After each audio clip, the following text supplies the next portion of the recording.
4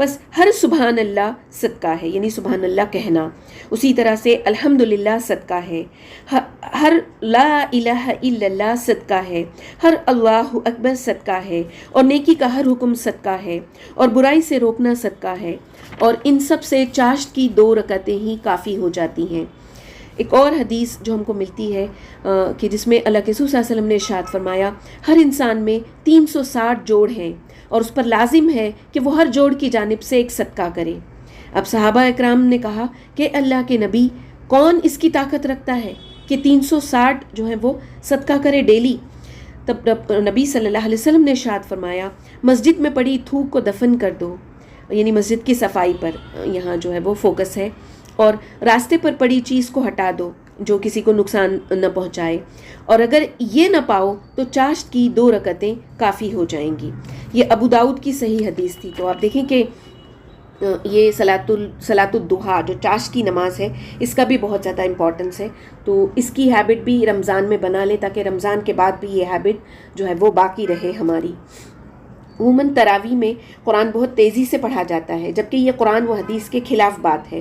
قرآن کو ترتیل سے یعنی اطمینان سے پڑھنے کا ثواب ہے، اور تلاوت سننے پر اللہ کی رحمت بھی حاصل ہوتی ہے، جیسے کہ سورۃ الاعراف کی اس آیت میں ہم کو پتہ چلتا ہے کہ اور جب قرآن پڑھا جائے تو توجہ سے سنا کرو اور خاموش رہا کرو تاکہ تم پر رحم کیا جائے.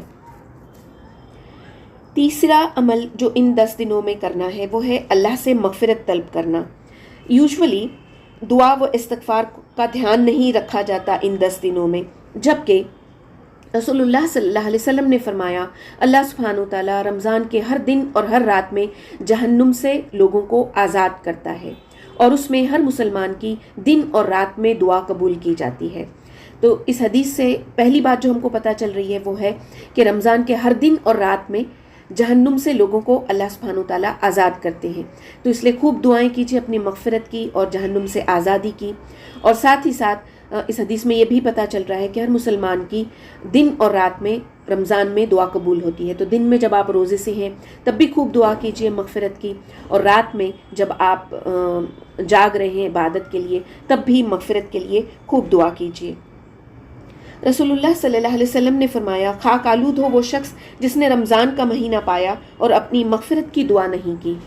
تو اب رمضان کا مہینہ ہے اور خوب زیادہ دعائیں کریں اللہ سبحانہ وتعالیٰ سے اپنی مغفرت کی. صدقہ و خیرات کرنا یہ چوتھا عمل ہے جو ہمیں ان 10 دنوں میں کرنا ہے. زکوٰۃ ادا کریں، ضرورت مند کی مدد کریں، خاص کر غریبوں کو افطار پرووائڈ کریں کہ ان کے ساتھ میں بھی مسائل ہوتے ہیں، تو اگر آپ افطار کرائیں گے تو اس کا ثواب بھی آپ کو ملے گا.